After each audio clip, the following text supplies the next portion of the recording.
Hello friends, this is দেশি sisters. শুভ নববর্ষ। So পয়লা বৈশাখ।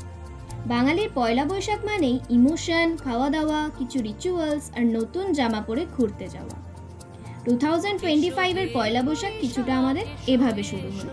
সকাল সকাল স্নান সেরে গোপালকে নববর্ষ উইশ করতে চলে এলাম। তারপর দাদু ঠাম্মাকে প্রণাম জানিয়ে দিনটা শুরু করলাম। দাদু ঠাম্মার কথা বলতে মনে পড়ল, দাদু ঠাম্মার সাথে একটা আলাদাই বন্ডিং এখনও আছে আমাদের। তাদেরকে মনে করলে শুধু ভালো মেমোরিজই চোখের সামনে ভেসে ওঠে। যাই হোক, এদিকে মা রান্নাবান্না শুরু করে দিয়েছে। আমরাও মায়ের হাতে হাতে লেগে পড়লাম।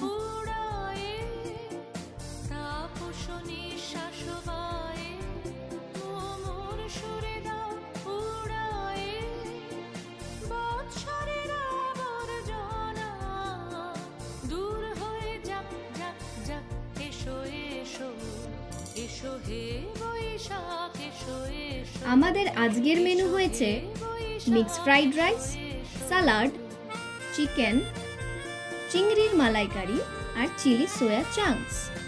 উফ, জাস্ট ইয়াম।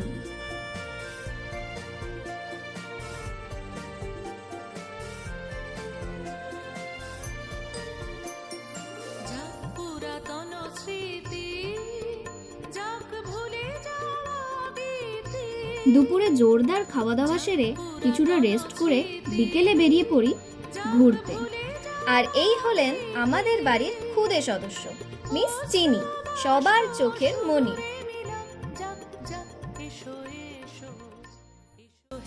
হ্যালো গাইস, আজকে পয়লা বৈশাখ, বাঙালির নববর্ষ। আর আজকে আমরা বেরিয়েছি একটু ঘুরতে, ফ্যামিলি টাইম। আমাদের এখানে সার্ভে পার্ক মন্দির খুবই ফেমাস। কালী মন্দির, শিব মন্দির দুটো একসাথে। আমরা ওখানেই যাচ্ছি একবার কালী মায়ের দর্শন করতে।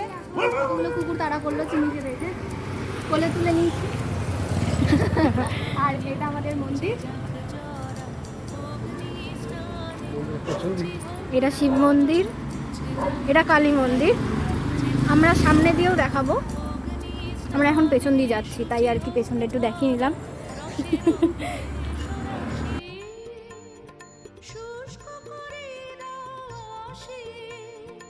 মন্দিরে পৌঁছেই দেখি প্রচুর লোক মায়ের আশীর্বাদ নিতে এসেছেন। এবার আমরাও চলে যাই মায়ের আশীর্বাদ নিতে। নাথ মন্দিরের মধ্যে দিয়ে অনেক লোকের পাশ কাটিয়ে মায়ের দর্শন হলো। তারপর চলে গেছিলাম বাবা ভোলেনাথের কাছে।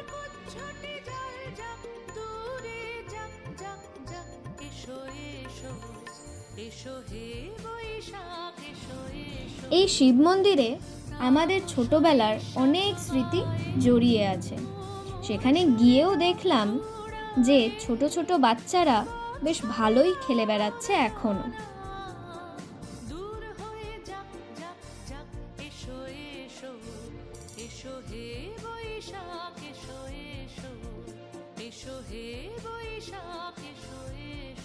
মন্দিরের আরেক দিকে চলছে প্রসাদের তোড়জোড়।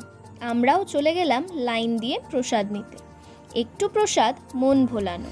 এবার বাড়ি ফেরার পালা। আমাদের বাড়ি থেকে এই মন্দিরটা 10 মিনিটসের ওয়াকিং ডিস্টেন্স। বাড়ি ফিরেই মা বাবার কাছ থেকেও আশীর্বাদটা আমরা দুজনে নিয়েই নিলাম।